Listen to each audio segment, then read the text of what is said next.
और चेहरा मातो कोई दूध का धुआ नहीं है। इसका भी हाथी की तरह दो दांत है, एक खाने के लिए और दूसरा दिखाने के लिए। मैंने घोंसले वाला विधायक ना लगी हो जाए, घर टूटते बन तो। दूसरा सबसे बड़ा झूठ 1932 खतियान को लेके, ये उनको भी पता था कि 1932 खतियान लागू नहीं हो सकता। भारत सरकार राज्य सरकार को कचहरी करते रहिए, कुछ परिणाम नहीं हो।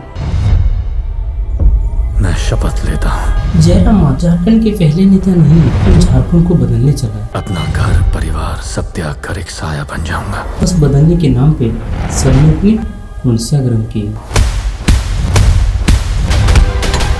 मैं वो बलिदान दूंगा जिसका कोई गवाह नहीं होगा। और चेहरा मातो कोई दूध का धुआ नहीं है। इसका भी हाथी की तरह दो दांत है, एक खाने के लिए और दूसरा दिखाने के लिए। मैंने घोंसले वाला विधायक ना लगी हो जाए, घर टूटते बन तो। नहीं तो जिस व्यक्ति के पास 5 साल पहले कुछ नहीं था, वो व्यक्ति चुनाव में लाखों करोड़ों रुपए खर्च कर देता है और क्या कहता है कि जनता ने दिया है। तो मैं पूछना चाहता हूँ कि कौन जनता ने दिया है? वो जनता जिसके पास खाने के खुद लाले पड़े हुए हैं, या ये सिर्फ माफियागिरी से कमाया हुआ था? अरे नाजिर, मारेंगे पटक के बोल दे रहे। आप कहते हो ना, जिस दिन जनता हिसाब मांगेगी उस दिन हम हिसाब दे देंगे। मैं आपकी जनता हूँ क्योंकि मैंने आपको वोट दिया है, इसीलिए मैं हिसाब मांग रहा हूँ। इसीलिए आप अपने चंदा के लेन देन की सारी हिस्ट्री अपनी वेबसाइट पे डालिए, जिससे दूध का दूध और पानी का पानी हो जाएगा। एक बात बोलो, मुझे देखने से ये नहीं लगता है कि आप में वो काबिलियत है कि आप पूरे झारखंड को बदल सकते हैं। क्योंकि जो व्यक्ति अपने वेबसाइट को 2 साल से इसे चला नहीं सका, वो क्या खाक पूरे झारखंड को चलाएगा? यकीन है तो ये देख लो, जेएलकेएम की वेबसाइट पिछले 1 साल से कुछ अपडेट ही नहीं हुआ है, और अगर तीसरे पे क्लिक करो तो दूसरा का खुलता है। इसीलिए सबसे पहले अपनी वेबसाइट को आप ठीक कीजिए। दूसरा सबसे बड़ा झूठ 1932 खतियान को लेके, ये उनको भी पता था कि 1932 खतियान लागू नहीं हो सकता। भारत सरकार राज्य सरकार को कचहरी करते रहिए, कुछ परिणाम नहीं हो।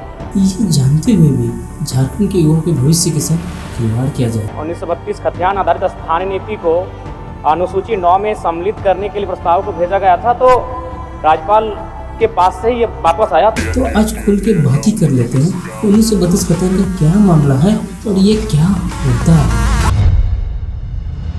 देखिए, खतियान का मतलब होता है जमीन का रिकॉर्ड, और अंग्रेज सरकार यानी 1932 में आखिरी बार जमीन का सर्वे किया गया था, भारत आजाद होने से पहले ही। इसीलिए इसको 1932 का खतियान कहते हैं। लेकिन झारखंड का कहना है कि उस वक्त जो जमीन के मालिक थे उन्हीं को आज स्थानीय माना जाए।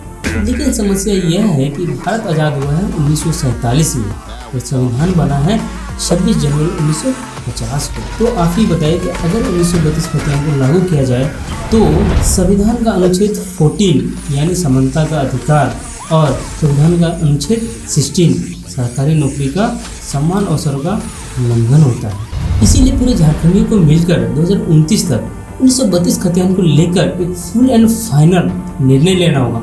हाँ तो हाँ, ना तो ना, क्योंकि 1932 का खतियान ही झारखंड का पिछड़ होने का सबसे बड़ा कारण है। क्योंकि खतियान का सर्वे हुए 93 साल होने चले और भारत को अलग हुए 78 साल और झारखंड को अलग हुए 25 साल। इसके बावजूद भी आज तक स्थानीय नीति नहीं बन पाया है, जिसके कारण आज सरकारी नौकरी की वैकेंसी नहीं निकल पा रही है। इसको लेकर जयराम मातो पहले नेता नहीं है लड़ने वाले। इससे पहले भी कई महारथियों ने प्रयास किया और लागू नहीं हो पाया, बस सबने अपनी नीतियाँ से की है। लेकिन ऐसा भी नहीं है कि लागू नहीं हो सकता है। लेकिन इस वीडियो का उद्देश्य है जयराम दा पे, ना कि 1932 खतियान पे। इसीलिए हम लोग एक अगला वीडियो बनाएंगे पूरे डिटेल 1932 खतियान के ऊपर। तब तक चलते हैं जयराम दा के ऊपर।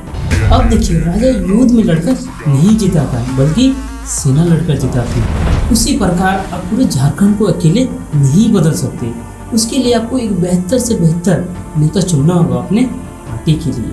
अभी जो है वो मेरे हिसाब से पार्टी के लिए काबिल नहीं है, क्योंकि आप ही बताइए कि जिसके पास लाखों करोड़ों की संपत्ति होते हुए भी उसकी आमदनी 0 हो,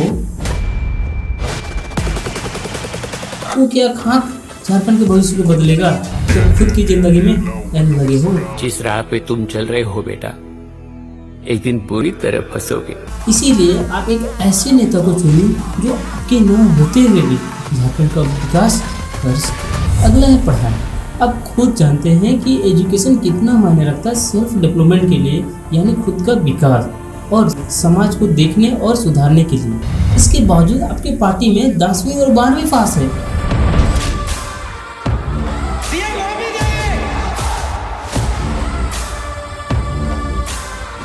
यानी जो खुद नहीं पढ़ पाया वो झारखंड के बच्चों का भविष्य कैसे बनाएगा, आप ही बताओ। यानी बंधन खाना नारियल देना और ये कहना कि उसे फोड़ना नहीं, ये मजाक वाली बात नहीं तो क्या है।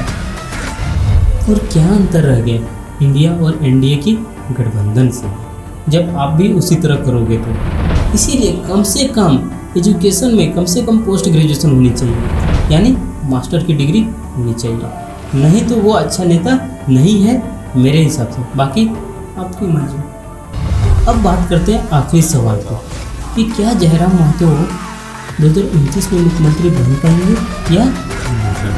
तो इसका सीधा सीधा जवाब है नहीं।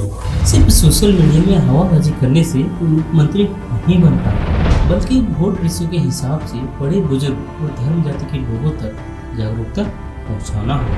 क्योंकि झारखंड में आज भी 50% लोग स्मार्टफोन नहीं चलाते हैं, लेकिन वही लोग सरकार बनाते हैं, क्योंकि वही लोग वोट करते हैं, ना कि जर्मन छौवन जो इंस्टाग्राम में दिन रात करते रहता है जयराम महतो।